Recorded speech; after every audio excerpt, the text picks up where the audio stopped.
Hello everyone. In this video I am going to talk about methods or types of reliability, and that is internal consistency reliability and scorer reliability.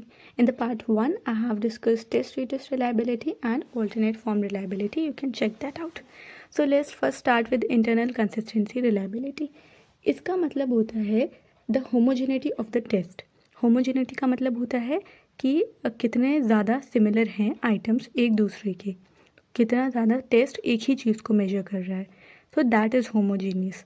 अगर एक test एक ही topic को major कर रहा है, ठीक है, जैसे मान लीजिए हमारा पर्सनालिटी का टेस्ट है, वो पर्सनालिटी के एक्सट्रोवर्जन ट्रेट को मेजर कर रहा है.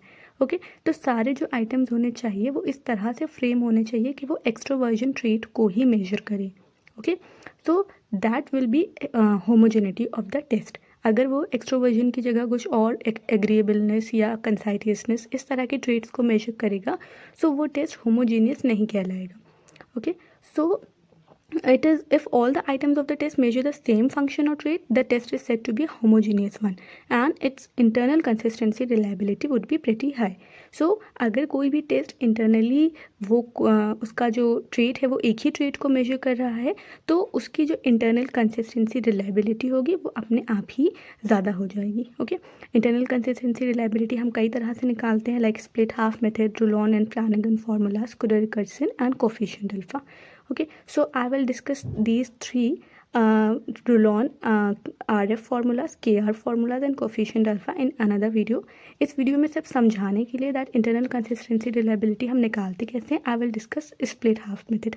तो क्या होता है कि जब भी हमने कोई एक टेस्ट किसी से करा लिया, ओके उसके बाद हम उस टेस्ट को लेंगे और उसको हम दो पार्ट्स में डिवाइड करेंगे. स्प्लिट हाफ का मतलब कि हम दो पार्ट्स में स्प्लिट कर देंगे, दो हाफ्स में टेस्ट को स्प्लिट कर देंगे, अलग अलग कर देंगे. So that will lead us to two scores और उन दो स्कोर्स को हम कोरिलेट करेंगे and we will get the internal consistency reliability.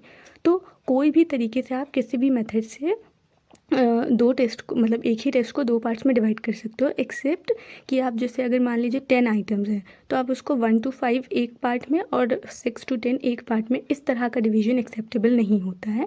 Because जो पावर टेस्ट होते हैं, पावर टेस्ट में जो डिफ़िकल्टी लेवल होता है क्वेश्चंस का वो इंक्रीजिंग ऑर्डर में होता है, यानी कि स्टार्टिंग के जो क्वेश्चंस होंगे वो ईजी होते जाएंगे और लास्ट में क्या होगा कि अगर 10 आइटम्स है तो 7, 8, 9, 10 ये क्वेश्चंस थोड़े से रिलेटिवली टफ होंगे. तो अगर आप इस तरह का डिवीजन करोगे तो लास्ट वाले आइटम्स मोस्टली लोग नहीं कर पाएंगे, तो फिर दोनों का जो कोरिलेशन होगा वो सही रिजल्ट नहीं देगा, हमें रिलायबिलिटी के बारे में सही इन्फॉर्मेशन नहीं दे पाएगा. सो जो बहुत कॉमन मेथड होता है स्प्लिट हाफ रिलायबिलिटी का, that is odd even method. यानी कि हमने 1 to 10 आइटम्स हैं इस टेस्ट में, हम ऑड नंबर्स के जो आइटम्स होंगे लाइक 1, 3, 5, 7, 9, ठीक है, तो इनका हम एक ग्रुप बना देंगे.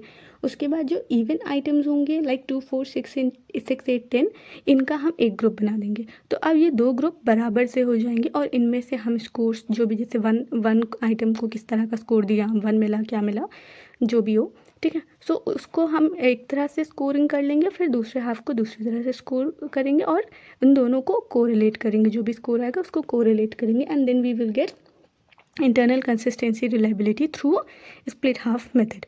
So this was about this. उसके बाद नेक्स्ट आता है स्कोरर रिलायबिलिटी.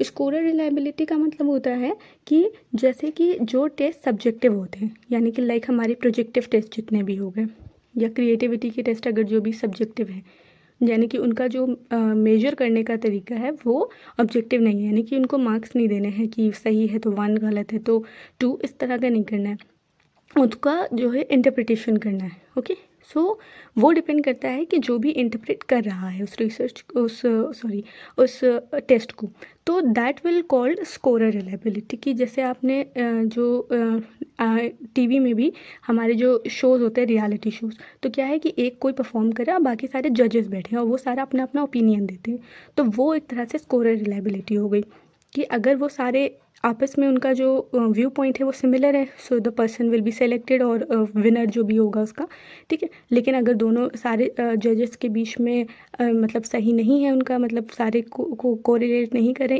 एक तरह से नहीं बोल रहे, किसी ने कुछ बोला किसी ने कुछ बोला, सो वहाँ पे वो सिचुएशन डाउटफुल हो जाती है. तो क्या होता है कि scorer reliability is the reliability which can be estimated by having a sample of test independently scored by 2 or more examiners. तो जैसे प्रोजेक्टिव टेस्ट है, किसी ने किया, मान लीजिए TAT किया, तो एक कोई कोई और उसको किसी तरीके से इंटरप्रेट करेगा, फिर दूसरा कोई और इंटरप्रेट करेगा। जो भी स्कोर्स वो लोग देंगे उनको आपस में कंपेयर करेंगे और उस तरह से हमें स्कोर रिलायबिलिटी मिल जाती है।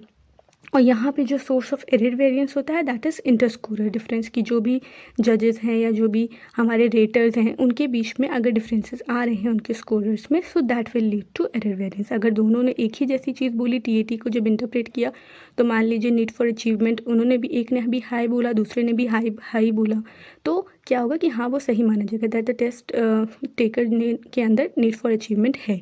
लेकिन अगर एक ने बोला है एक ने बोला नहीं है, सो that will lead to inter-scorer difference. Okay, so this was about scorer reliability. So this is it for this video. I hope you liked it. Thanks for watching.